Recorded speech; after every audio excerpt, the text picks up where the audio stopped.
நிம்மதி. தர்மலிங்கம் தன் வாழ்நாளில் இவ்வளவு பெரிய தொகையை ஒரே நேரத்தில் கமிஷனாக பெறுவது இதுவே முதன்முறை. 5 கோடி ரூபாய் பங்களா டீலில் கிடைத்த அந்த 1% கமிஷன் 5 லட்சம் ரூபாய். அவர் மனதுக்குள் கணக்கு போட்டுக்கொண்டார்.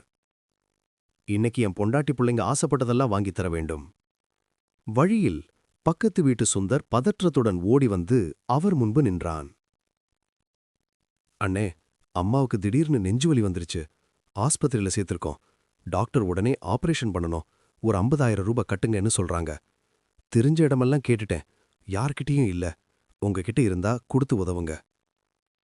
கண்கள் கலங்க அவன் கேட்க, ஆடடா சுந்தர், என்னப்பா இப்படி சொல்ற?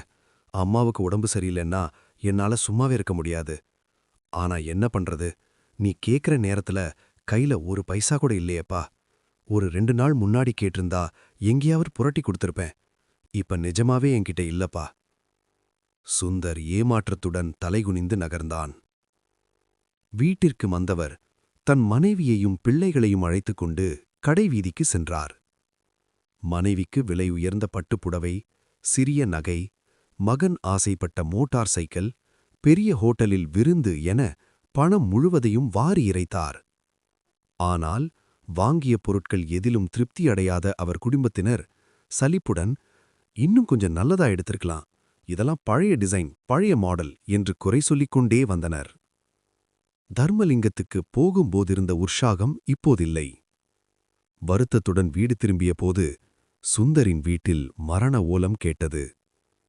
பணம் கிடைக்காததால் சிகிச்சை பலனின்றி அவன் தாய் இறந்துவிட்ட செய்தி ஈட்டியாய் பாய்ந்தது. நான் 50,000 ரூபாய் அவனுக்கு கொடுத்திருந்தால் நிச்சயம் அந்த உயிரை காப்பாற்றியிருக்கலாம். அந்த பெண்மணியாவது உயிர் பிழைத்திருப்பார்.